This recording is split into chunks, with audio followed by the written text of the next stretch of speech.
Ladies and gentlemen, you have arrived in Polymuse Land. You're in the right spot, ladies and gentlemen. We're going to take you on a journey through the sights, the sounds, the atmosphere, the time period you know and love, and that is called System of a Down. My name's Ben. I'm Cousin Michael, and we are taking you through the debut album of System of a Down currently. We are ranking every track after review, S through F, with S being the top, 14-track Desert Island mixtape that we would listen to forever and ever and ever. So we whittle down the entire discography one track at a time into the perfect System of a Down fan favorites, greatest hits, Polymuse edition for you, ladies and gentlemen. This is this episode where we do suggestions. We've made it to track 4, and it's a good one. Yes, it is. Absolutely. We only have 2 verses here and an outro.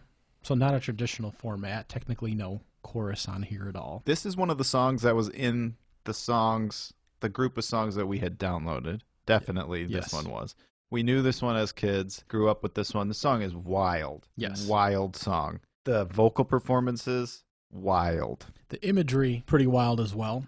True. It could be interpreted as media coming at you and, kind of a voice among the people sticking up against this crashing, either media or subliminal messaging from, the outside world coming in at you. Watching from a post up high, from where you see the ships afar, from a well-trained eye, the waves all keep on crashing by, which provide very, very vivid imagery. Lots of lighthouse references throughout. We'll try and track exactly what's going on, exactly what this song is about, and we're going to play it for you right now. Polymuse. This is Suggestions by System of a Down. Holy cow, folks, did you enjoy that? I did. I enjoyed that. I enjoyed it tremendously. Something about that I enjoyed. Let's talk about that. All right. Well, Serge has often said that he didn't have classical voice training. And, especially towards that outro you heard there, I know, right? He said if he heard an instrument make a sound, his voice could probably replicate it. Right. And so you especially hear him humming around, singing it, along with the guitar at the end there and kind of matching the tone and that piece there. So I especially like that on the last outro. This song technically doesn't really have a chorus. It's basically like 2 verses. The hook is the give a piece of your ass, but it's barely a chord. There's a little hook in there, but it's basically 2 verses and then the crazy outro. So it kind of builds to a peak and then ends. It's like a progressive song as opposed to like a pop song where it goes back and forth. It just gets more intense as it goes and builds on itself. So that's interesting right off the bat. It's not just a verse, chorus, verse. What would a music video for this look like? So it would be obviously some kind of cartoon, so that you could have lots of ships. I was kind of picturing of like a black and white, almost Mickey Mouse type thing. Okay. With either a Mickey Mouse character or some cartoon representation of them, kind of fighting against the authoritative figures that were ships, either coming to shore as if they were, in this literal case, either some kind of lighthouse or a ship of the righteous on their own and ships coming at them. And, you see them cartoony jumping up in the air. Oh no, they're coming at us and we're just trying to do the right thing, or ask, just a ship of righteousness. And these overwhelming ships of evil Mickey Mouse goons are coming at him from all directions. And that's kind of how I'm projecting it. But it just seems with the imagery, lighthouse, and the waves crashing and enemy combatants, it just seems like that'd make for good imagery of some kind of music video. My video would definitely be a cartoon. You wouldn't be able to really do hundreds of boats crashing into a lighthouse, live action, really. So I just imagine a storm. You got kind of a battle going on. Ships are multiplying. You could just really show just the visualizations of what's going on here. Would you have the system members, or would you have... I would have the system members as the band on the Titanic as the ship is sinking. And it keeps cutting back to them as they are drowning and playing the song. And then... Oh, that would be when excellent. they're it's all over, it's all over. It's like them, they're just getting sucked down to the bottom of the sea. Oh, my goodness. That'll work. And the lighthouse, then they look up through the water above them and they see the lighthouse still standing or burning or whatever. Or it could actually be a light from a rescue ship, but they envision it as something different. If you want to stick with the Titanic narrative. Mm-hmm. That's very good. There you go. That's thinking. That's why we talked about Titanic in the future. Can we follow exactly what happens in this story? It is a story again. Watching from a post up high, you see the ships. If you are the light post, you own the working class. If you want the answers, you better give a piece of your ass. You have to give a piece of yourself. Okay. There's fog. There's lighthouses. You got to get ready for the fire. So it's about war. It's about how you have to fight for your right to party. Arguably, I guess the orange light would be the voice against the establishment. Okay. But the fog will chew you down, chew you up. Maybe the propaganda. So what are the ships? The ships has got to be either the media or activists or like militant, some kind of or government. Because so if the light post is evil, is like capitalism, because the lighthouse owns the working class. The ships are multiplying day after day. They need to evacuate. It's like the end of capitalism, right? It's some kind of like a tidal wave. Is that what the inevitability of some kind of socialist uprising where the control of the working class will be burned, ready for the fire? It's anarchism. Cool. Yeah. Solve the puzzle. And maybe I'm wrong. I mean, well, the ships are multiplying day after day. They're coming close to shore. They need to evacuate the light post. The way he sings that is wonderful. Yes, I agree with that. I like the voice. Speaking of ships, we do like to give you a little context here. So this album was released in 1998, of course. Well, do you know what the top movie of 1998 was? Why don't you tell me? It was Titanic. Beautiful film. The first movie to bank $1 billion. Yeah, Titanic was a big deal. The first double VHS I ever came across. That was a long movie. Yeah, in theaters it was 2 parts. You had an intermission in the middle too, so you took a little break. I never saw it in theaters, too young at the time, and it had the big nudity scene. I remember that. Yeah. That going around because some kids in my grade had gone to see it. R-rated. Yeah. Romance flick. That's right. A big deal at the time. Some of the other highlights in 1998. Armageddon was actually a low light, but I enjoyed that movie. It's known for being a bad movie that stuck around for a while. We had Mulan from Disney, A Bug's Life, other big hitters like The Truman Show, American History X. We can't forget Babe, Pig in the City. Yes, you can. We had Babe, we had Airboat, we had a whole bunch of movies. A lot of talking animals in 1998. Yeah. It was a good year for talking animal movies, of course. Blade was one of the early superhero movies. Yeah, very early. Now, one of the top albums of that time was also the Titanic album because Celine Dion sang My Heart Will Go On. Mm-hmm. That was one of the top albums of the year. We also had Will Smith with Getting Jiggy With It. Ironically, his son Jaden Smith was also born this year. We had I Don't Want to Miss a Thing by Aerosmith, Timeless. Goo Goo Dolls' Iris was big on the charts. Britney Spears, Baby One More Time. And Cher, who made waves using auto-tune on Believe as well. That's a good song. I did not know that came out in 1998. Yeah, 1998. There you go. And then we'll fade and Cher.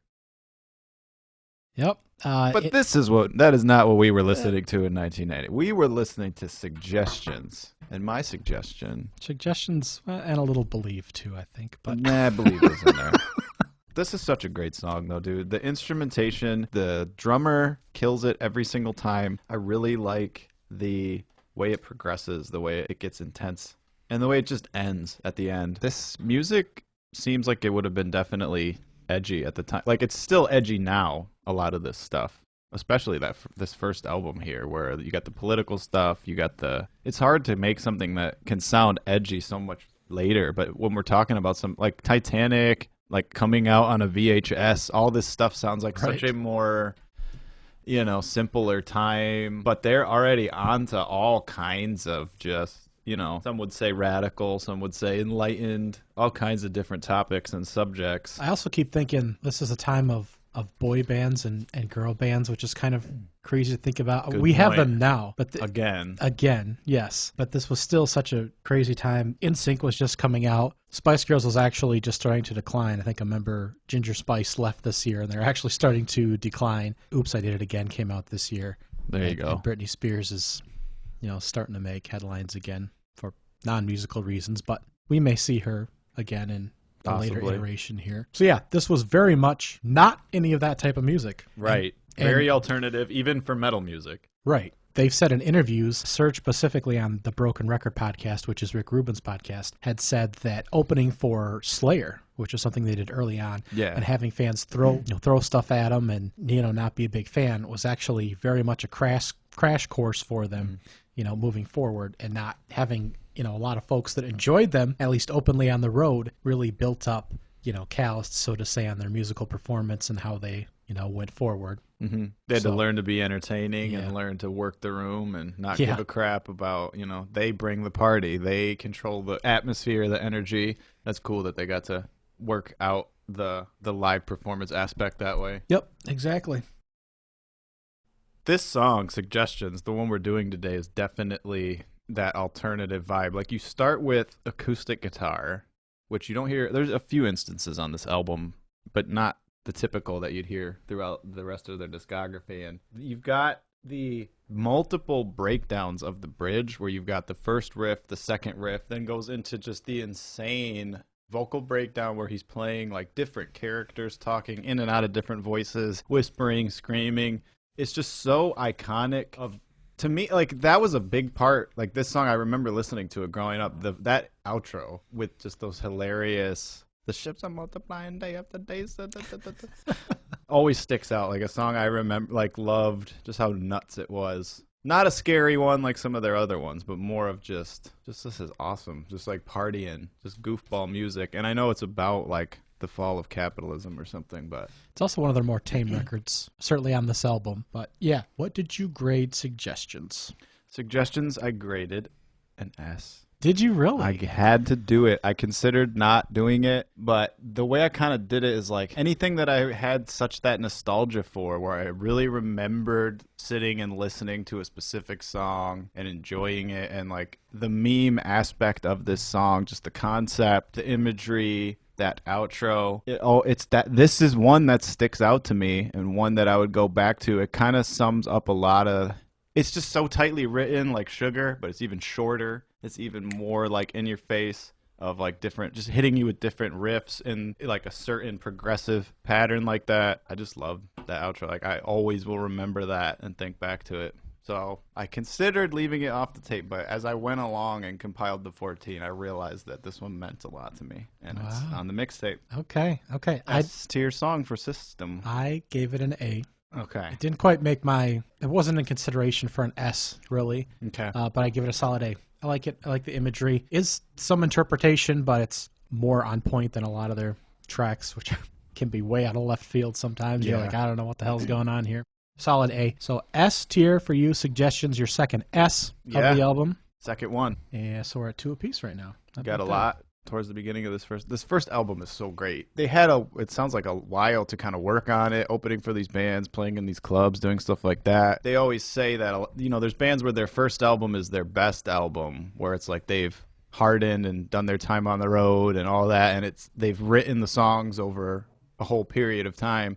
They always say a band's, second album is what really tests you. Toxicity, the one that comes after this, just as good of an album, but I do find it interesting. We're giving a lot of S's off the bat. We'll see which one's better, the debut or the sophomore album between System of a Down or Toxicity, where it makes sense that a band, they're a few years into their career, took them a couple years, to have this solid of material on their debut is basically what I'm saying. Like a very solid formula for a debut. They know exactly what they're going for, and they're nailing it. Yeah, and this album was 6, 7, 8 years in the making, arguably, from their time. Early tours, even pre-Rick Rubin, and doing a number of demo tapes in there previous to their official release. Not too sure how often this particular song was played live. I do think it would be interesting to hear how a live treatment of it. You can definitely jump to it. You can definitely mosh to it. I think it fits on my time capsule. For my desert island, I got to have this shade of the System palette, if you will, in there. There's a lot of the kookier songs. They don't all rock as hard as Suggestions. And I have a suggestion, a post-hypnotic suggestion, running your ships ashore, that you check it out again. Yeah, I don't think they ever quite use this writing format exactly. That's a good point. Like this again. So I think it's unique in how they use this exact structure. Mm-hmm. No chorus. Right. Crazy outro. 2 verses, but it gets intense as it goes. I wonder if they have songs that are like not specifically stories. We've had quite a few where it does seem to be a sequence of events that gets more and more intense and climaxes. Not very many more like you would say a pop recording of just one idea that goes back and forth. And this one has a grim end, presumably, like some of them do.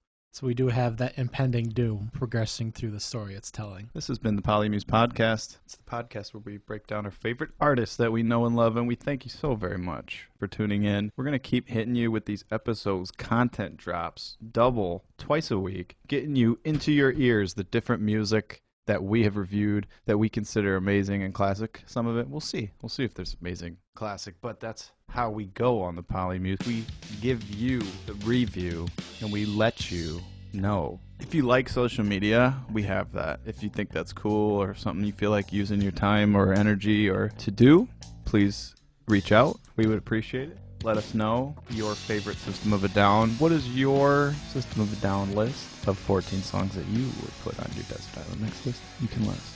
Or what is your Titanic memory?